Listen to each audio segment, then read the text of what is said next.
podcast, episode 31. I cannot believe it's 31 already. 31 episodes. It's a small amount, but a large amount too, just depending on how you think about numbers. Yep. And how much work it is for you. Yes.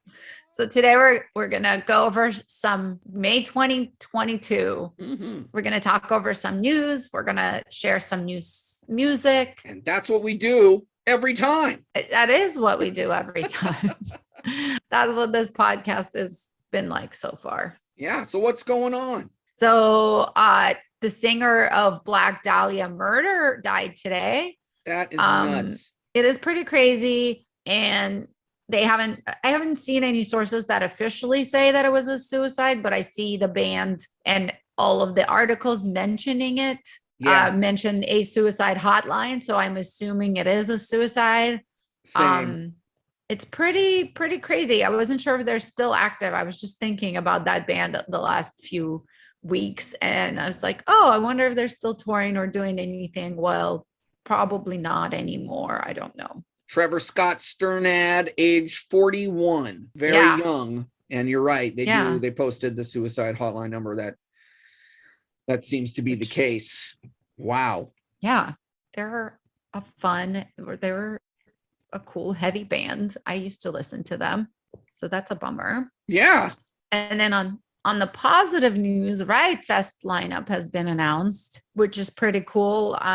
Misfits are playing. My Chemical Romance is playing. 9 Inch Nails are playing. I just feel like for a 10-year period, maybe even 20 years, original Misfits lineup was supposed to be like the pinnacle of punk rock awesomeness for a reunion. And I remember they announced a couple of tour dates a few years ago, and it was a huge thing, and I missed it, and I'm all bummed out. And then Glenn Danzig starts talking within the last couple of years, and then he's like, I don't know about this guy anymore. And now I'm like, okay, so they're reforming with the original lineup again, but is it exciting anymore to me? I don't know. I feel like the vibe has changed, at least for me. Is it still an exciting event now, Misfits reforming? It looks like they're performing Walk Among Us specifically. That's how they get my interest back, because when I was like, I don't really care, then it's Walk Among Us. I'm like, oh, well, that's probably one of the first, definitely in the top 10 of the first punk albums I listened to when getting into punk. I can't remember if it was in my first 5, but it's certainly in my first 10. And that one got me into them. So that's my favorite album of theirs. And I did go to one of their reunion shows a couple years ago. Yeah, you got to go. And it was ridiculous. It was a huge arena show. Merch was expensive. Drinks, like it has all the downside of an arena show. Yeah. However, what are you going to do? You're not going to see Misfits reunion at your local bar venue. Like every single person who grew up listening to punk wants to see it. Every single one. And they sold out. I think, they did 2 nights, or they kept adding shows or something like that to that tour, or they did a couple, but they all sold out. And I actually traveled quite a bit to go to the show. And then they had one closer to us. But like every single person that grew up listening to punk or listened to punk or whatever, like everybody wants to see it. So that's kind of what you have to deal with. You're not going to see them in a cool, small local venue because everybody wants to see them. Like a lot of us listen to their music, have never seen them. And it is an opportunity. It is a lot of money, but you either take it or you don't. So I have a friend who, pays a lot of money to go see Paul McCartney because he's a huge Beatles fan. So, and that's just what it is. Do you want to see one of the last living Beatles or do you not? So that's what he does. The same thing here. There's choices. I totally understand why people are willing to pay the money and go, because I am. I totally understand why people are not willing to pay money and do it. It is a lot of money. So you have to be really into it, but it was really fun. They played the songs, they played all the hits, all the songs, the crowd was into it. It was a crazy, and it's not like an experience you get to have an arena size venue as a punk fan. Yeah. A lot of our bands play in smaller places. And with this, when I saw them, they had Rise Against and they had Distillers opening, which is pretty cool as well. So it was a good show. It is a lot of money though. So, but it is what it is, as they say. Yeah. The big show feel with a band that plays 3-chord punk, they do not go well together. For the bands I've seen like that, you need to see them in a smaller place. It's as soon as you had 1,000 people and then you go to 2,000 people, then it's already a little weird. And then you're talking 10,000, 20,000, 50,000. And it's small music being played as if it were arena rock. It just doesn't sound the same as AC/DC playing a giant arena, playing Thunderstruck. They're playing like We Are 138. And it's just such a strange experience. They've upgraded their stage show. There's like things, there's lights and fire and things. So it is an arena show. Maybe the sound, you're right, is not necessarily an arena sound, but I think the other thing that makes us think that it's not an arena sound is the fact that the recordings were so old that they do sound not as good on the recording as it wasn't as high quality of recording as we have now. So I think that also plays a role in it. But and then you also have the energy of so many people, which is pretty fun.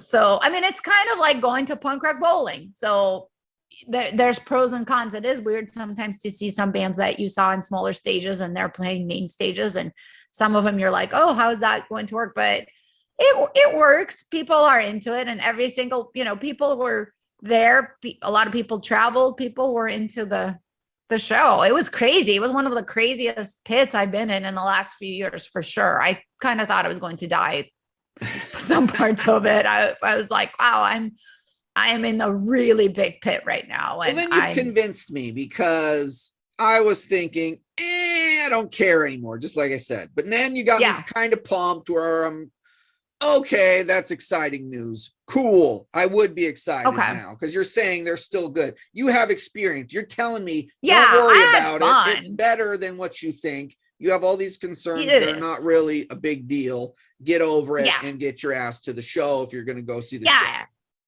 Just think about it. Would you rather go to Coachella, or would you rather go see Misfits play a stadium? It's still what you like, so you still will have fun. Of course, I'm sure everyone would rather see them in a smaller venue, but that's not happening, guys. So that's not an option. So your option is arena show or nothing. Or watch some old video. This is a fest, so I imagine it's going to be some outdoor stage where it's just a vast open area, which is different than when you're seeing the same kind of band in a giant basketball stadium.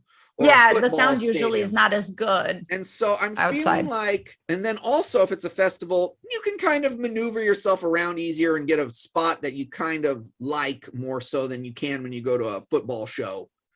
Because it's usually you have to pay for a seat there, and then you're sitting in the stands, which is terrible. So I'm thinking, okay, you go to this Misfits show, you can kind of move your way up a little bit, and you get a good view. You might maybe get a spot where you can actually hear the instruments properly, and then it's cool. Probably better to go to the fest than it is to the football concert, even if they were the headliner. That's the thing, though. The fest, it'll be a shorter set. They'll probably play 45 minutes. They're going to play Walk Among Us, and then they'll probably play a handful more of the other hits. The hits. The Misfits hits.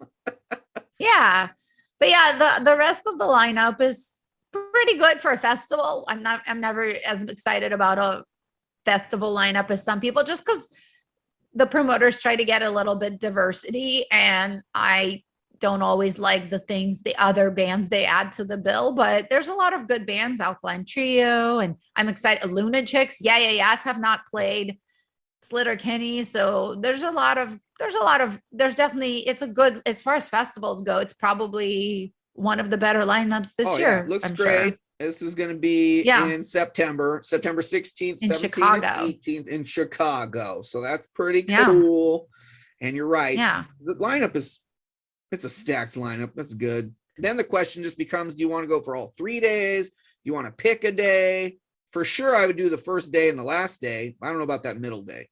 Yellow card. I see, but that's the middle day is the Misfits day. Oh, each day has a thing that you can't miss. That's how they're good at their jobs. Look at that. See. Yellow card followed by the Misfits. Oh, that's a show.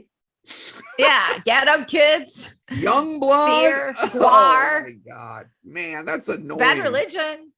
That's man, what a nuisance. I know. Oh yeah. First day. Well, this is why. First day, awesome. That's why we don't go. Third day, awesome. Second, one. Anyway, now I'm annoyed.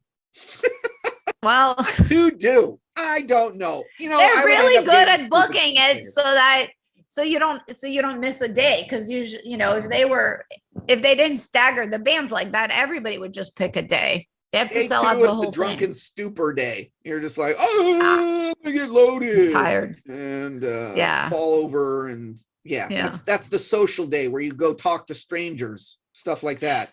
That's what day two is. See. And then there's a punk rock girl musical. Yes, so that was interesting because a couple of weeks ago we talked about there in Los Angeles, they had an underground punk play that they were putting on. Right. And so I was kind of keeping an ear out for other punk rock events that aren't just musical based, but kind of cultural events. And then this is weird because BMG, the Bertelsmann Music Group, a massive $1 billion conglomerate. I remember I think I was one of the members of the BMG Music Club 20 years ago or 30 years ago, very long time ago. And anyway, so they own all of the rights to millions of songs. So what they did is they picked what they call punk rock girl songs. And so it's Blondie, Pink, Avril Lavigne, Pat Benatar, Sleater Kinney, and then Dead Milkman, the punk rock girl, because that's the name of the thing. So I don't know what to think of this, because the idea without the BMG involvement sounds cool. Punk rock girl play. I'm like, this is something I would go to. But then you start looking at it, and BMG, this conglomerate, they're just out to make money. I mean, this has nothing money, to do with and none of the artists to make the money. And then it's called Punk Rock Girl, but then they got, I mean, I like Pat Benatar, but Pink? Yeah. Well, Pink, I like Pink, but, well, I mean, Pink's kind of a punk, but I don't know. That was my thing. My feelings about it was like, oh, that's cool that they're making something about punk rock, women and punk rock. Yeah. But then 2, I don't like musicals, but okay, this is a little different. I'm willing to give it a chance. But then 3, I was like, but this is a very interesting interpretation of punk. Yeah. That doesn't necessarily apply to, I don't know. It's a very interesting interpretation, I will just say, because some of the things I'm like, well, Avril is really popular and a lot of people like her, but is she the biggest representative of what a woman in punk rock is? Not to me, maybe to some, not to me. And some of the choices, again, Pink, Pink is just so popular, and there's so many other musicians they could showcase instead, that it just seems like it's kind of weird to me.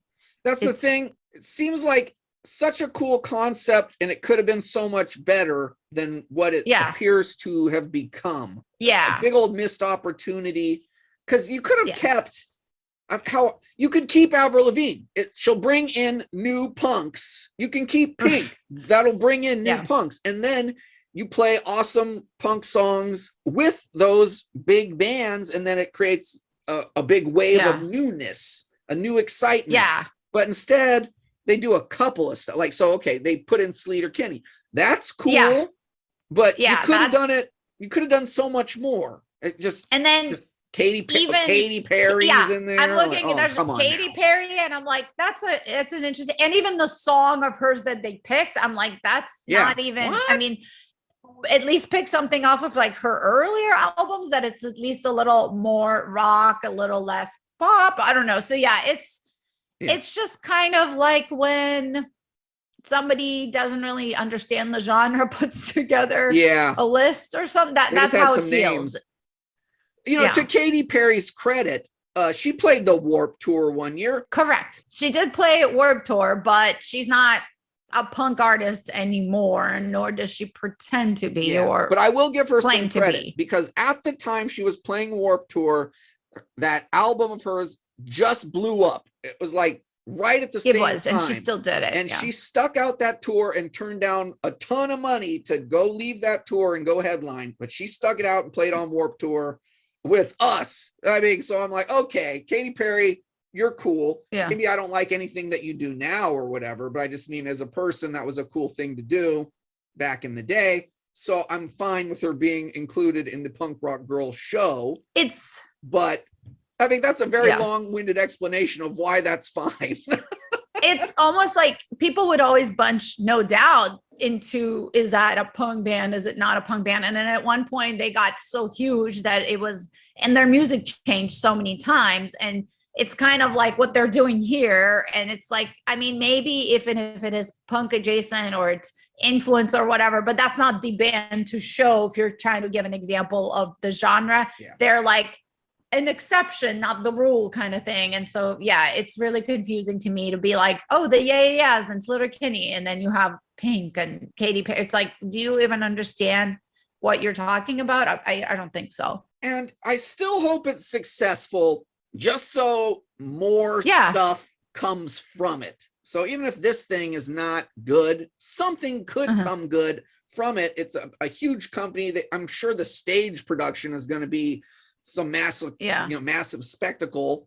So that will gain interest from the mainstream media, these bands, more people will get into it. It's good for the scene in a weird trickle down way. So, okay. But am I excited specifically for this thing?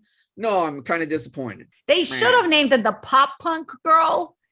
And then I would have been as offended. That's what they needed to do. Again, the person just needs to be a little more familiar with the genre. It's like the Rock and Roll Hall of Fame is to rock and roll what Punk Rock Girl is to the music they've selected for Punk Rock Girl. It's kind of like that. Yeah, exactly. And it's funny because it's funny because I'm looking at the lineup for Riot Fest, and some of these bands that are playing it or just a couple, the Sleater-Kinney and Yeahs are on both. So that's funny. Maybe that'll encourage those bands to do more things, because that would be exciting if that's the result of emergence of interest in them again. Yeah. There, I'm being positive. For once. Yeah, that's it. There it was. Hey, I'm done. Yep. You've given all you could give. See you guys in 2023 next time. Moving on. Yes, new music releases. New music. And so the Interrupters finally put out a new single, In the Mirror, and I thought it was okay. We got to bring it. You got to talk about it though, because the Interrupters, they are a ska punk band. They got played on mainstream radio, and they had a huge hit on Hellcat Records. And now, that's right, they're primed to be a huge band. Like, they are all set. They had an underground hit. They've organically grown. They've played huge shows. They opened for Dropkick Murphys in a stadium tour. They're like, here we are. We're ready to go. This is going to be the next evolution in giant punk bands. And so this is the song that they're starting off with. The whole album's not out yet. This is just a single. And I'm like, okay, I don't dislike it, but I don't like it as much as the big hit. Like, I still like the hit. Oh, yeah. It's one of those bands that's like really huge, but I'm not super. And I think I'm just not a big ska fan in general. Though, you don't really I'm always like, why does everyone always talking about that band? But speaking of, the song reminded me of No Doubt. I think her voice sounded similar as to early days, No Doubt. Not when they try to be reggae or whatever, but like early, no doubt. It reminded me of that. Yeah. Because that's how deep my ska knowledge is, I guess. That's also true. But I do think her voice kind of sounded like it. Yeah, I mean, when I hear ska punk, it's such a moment in time for my life when I was willing to go to a club and dance, like, cause you do the skanking. So I just think about skanking and that upbeat music and Interrupters. They brought it back for me. It sounded just like the stuff that I was listening to in the late 90s. And then it all died out, and now they bring it back. And I am interested when they put out the full length. I'm definitely going to check it out. There's no doubt about it. Hey, double, triple. So good. We saw them at Punk Rock Bowling without even knowing it a long time ago. Oh, like maybe, that makes 5 sense. years ago. I don't know time anymore. I remember they were we walked into the venue and they were the first band playing.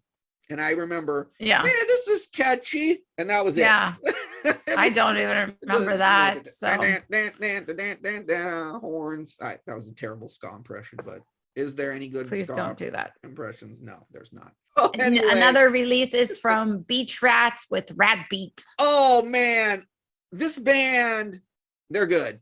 I mean, I'm going through trying to find new bands and stuff, and this one just hit me. I'm like, I like this band, and I love that. I love it when I hear something. I'm like, I like it, and I liked it. So it was catchy. It's fun. It's punk. It's worth the listen. There's really nothing to it. Like it's not a new thing. It's not even an old thing. It's just this is just punk rock, but who's doing it? You can go listen to a lot of punk bands that you already like. You can go re-listen to the albums that you already like. But what if you're still a fan and you want more stuff to listen to than the same old stuff? Like you still like the old stuff. And then there's Beach Rats. So I'm super happy they got signed to Epitaph, right? So that's a pretty big deal when way later in life, I'm still like, yes. Still cool stuff, still cool bands, still cool songs. I like it. So Beach Rats. I got to check them out, and more songs from them are needed. Another cool band name is Bad Waitress. Bad Waitress. Heck yeah. I've liked them for a while, but they hadn't had anything come out at the same time we were doing a podcast. So this is the first opportunity I had, spit it out, and they're just a good band that I like. Riot Grrrl influence, sure. Garage punk influence, sure. But they're still a modern band in a modern world with a modern take on the world. So I like them. They have a lot of old music. Old. I mean, a few years. They have a few albums. There you go. So it's not an like existing catalog. Thank you. And it's good. So there's plenty of songs to choose from. Check out Bad Waitress, another band that is awesome that I like. And then it was Witch Fever. This was a weird one because it's just so different, Witch Fever, than the other punk bands on the Spotify punk list and the new release radar thing, all the stuff that I get in my musical explosion that I keep trying to pull things from. And then there's this Witch Fever band. So I listened to it and I'm like, well, this is different. It's a little slower. And then the vocals are like spoken. I was thinking I would say it's grunge punk. It's just got a little dirge to it. It's not catchy. It's not poppy. It's not heavy. It's just they're rocking out in a dirty manner. The guitars are probably down-tuned of some degree. And they're just making nasty rock and roll. And I'm like, this is cool, Witch Fever. If you were coming to town, I'd want to check you out. You're doing something a little different than, I just talked about Beach Rats. They're playing a familiar punk that I already like, Beach Rats. Yeah. And I'm happy that there's new punk that sounds like the old punk. Yay, hoo. But then Witch Fever, a little different thing completely. But I like them. I like them both. So I'm very happy that there is new stuff to be listening to. I saw a meme about how somebody's annoyed that a band that they just covered 5 minutes ago is not currently touring. And I don't know, it just came to my mind right now because it's like, oh, there's all these bands I want to see. Why are they not currently playing here right now? That's always frustrating when you find a new band and then you want to see them. And then sometimes you find them right as they were just here. That's the worst. They just played your town like a week ago, but you didn't know about them. And now you do. And now you have to wait a year and a half. And the other thing is here in the Bay Area, bands skip the Bay Area now. We have talked about it. It's just such a strange thing. It's a new thing. Like San Francisco used to be a mandatory spot that bands would come to. Now they do not. They don't. I think it's because of COVID restrictions and stuff. They're much stricter than other parts of the country. Coming that's my theory. COVID too. I think that's part of it. Yes. But I think there's also other stuff too, like demographically or something, because I think about, we no longer have a modern rock radio station. There's really no way to promote That's them. one thing. Yeah. And then the last song is from Cave In. It looks like they already have a couple of songs from their upcoming album uploaded. And I saw there's a video for one. I think it's Blood Spiller. And I listened to that song and I was like, that's kind of not what I remember Cave In sounding like. I haven't listened to them in a while, but I was kind of like, oh, it's a little bit more, to me, it sounded a little more stoner rock, sludgier. But then I listened to this tune, the song New Reality, and it was a little bit more aggressive and faster. And I like that one more. So maybe their next album is just going to be dynamic and have different sounds. I don't know. I'm interested. So. We, on our old radio show, Cave In was one of our staples of bands we would play. Yeah. So I'm interested to see what they're doing. If you're talking, they've moved on to stoner and incorporated that, I'm like, well, I'm gonna have to check this out because that's just so different. I wouldn't say it was, but it just was more like it was a little bit. Do you know what I'm saying? Like it more than the others. A little vibe. I wouldn't say it was just straight up. Yeah, a vibe. That's the vibe I was personally getting, but yeah, that is. That's my interpretation of it. But you said New Reality, though. That's your classic Cave In, just like you liked. So maybe a little bit. That's the one I like so far. Yeah. A little bit of something you like. What is it? Something borrowed, something blue, something new, whatever. That is Cave In, their new EP. Oh, and then you know what? I think Mean Jeans have a couple new tracks I haven't listened to, but I think I just saw something about that. So we have to check that out for sure. Next time for sure. Yeah. Heck yeah. Well, from good to bad, now you said you were no longer going to be positive, and now you get your chance to have your grudge. That's right. So that was my grudge. Yeah, pets. Being sick. That's my current grudge. That's beyond grudge. My pet is beyond grudge. Yeah, it's the ultimate grudge, the number one grudge in life. My dog's been kind of sick. A couple of my friends are dealing with sick pets, and I'm just it sucks because you can't talk to them and find out what's happening. And so the vets, for people who don't have pets and don't know it's basically a huge guessing game, and they're not really amazing at it sometimes. And it's just, not only is it draining emotionally and financially, but you don't even know what's going on half the time. You're like, are you just tired? Are you sick? Are you feeling worse? Is it something else? Like, you have no idea. Pets just need to at least talk when they're sick or something, but then they would just complain probably. So maybe that's not a good idea. And I still think, that's beyond grudge. That's like, full on life is now in the dumper, and it's, impacting every aspect of my waking minute. That's kind of how that one plays out. Super depressing. Yeah. Emotionally draining. It's terrible.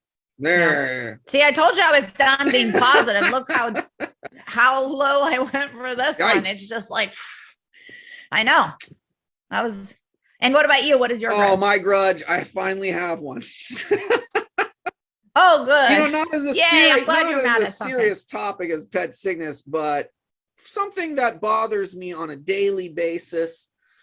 And I am so PO'd, I can barely take it. And it's automobile infotainment systems. I hate it. I'm tired of it. It's a step back, and they're terrible. So just to summarize what it is, because maybe people don't know. Cars used to just have a center console where if the temperature was cold, you just crank a knob. If you wanted to listen to music, you would just put in a CD or a cassette or turn on the radio by twisting a knob, something they could actually hold. All of that's gone now. Now it is a touch screen, no knobs, no way to feel what the heck is going on. So you're driving around and you want to change the channel, or you want to switch a track that you're listening to.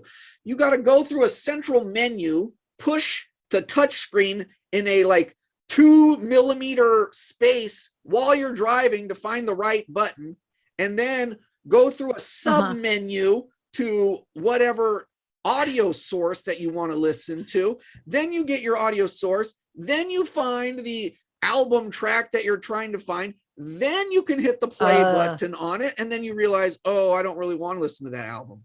Oh my God. And then you have to start over, basically, go back to another sub screen, go back. And then in the meanwhile, it's cold. I want to change the temperature. Then you got to go back to the main menu and then go to a sub menu and choose climate and then adjust the stupid fan on the. I hate it. I hate it. It's not even my car.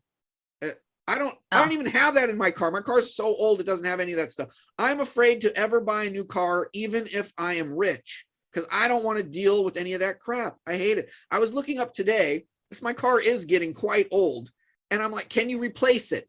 Can you buy a new car without one and get anything? No, there are no options. You have no choice in the matter anymore. You have to have the stupid infotainment system, and I don't want a new car.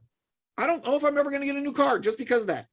Even if, like I said, you can always get a car that's like 10 years old to exactly avoid that. But then I'm already driving a piece of junk that's hella old. So get another one. But a lot of cars, they also have some of those controls on the steering wheel. So you don't have to look on the screen. You can just push a button. Like if you want to skip a song or turn it up or down. Yeah. Not convinced. So I think you just need to be very choosy about what brand of car that's annoying, because the only thing I actually care about is how long is this car going to last me. Like when I buy a car, I'm thinking, is this thing going to last me 20 years? Because I don't want to buy another one every time I get one. And then usually I'll get in a car crash or something and I have to get a new one. And that's the only time I ever change cars. So now you're telling me I have to think about what infotainment system do I want in conjunction with the steering wheel. That is terrible. Well, because it's so important to you. I think maybe that's the most important thing to you. Maybe for some people it's the gas mileage, but for you it's the infotainment system. I'm sounds so like PO'd. There's so many things about new cars. You'll get a car with no steering wheel, but you need the infotainment system. And I'll save it for next time. But I'm going to an add-on to the infotainment system are cars that shut off when you're at a red light. That's a whole nother problem that I have with new cars. That's a new and I think it might just be a California thing. I'm not quite sure. It is. But I am not buying a car from California if that happens. That's even worse than an infotainment system. If my car shuts off and I have to freaking start it up every time I come, that is stupid. I don't care about the environment enough for that. That's dumb. So anyway, 2 grudges in one right there. All right. Well, that was the podcast for this week. I could go on. Please don't. And you can follow us on Instagram, Almost Punk. Email us at almostpunkpod@gmail.com. If you have any music you think we should listen to or share, if you have any grudges, if you have any thoughts about anything, you can write us. I don't know if we'll write you back, but you can try. Do it. And that is the show. Yeah. Over and out. Bye-bye.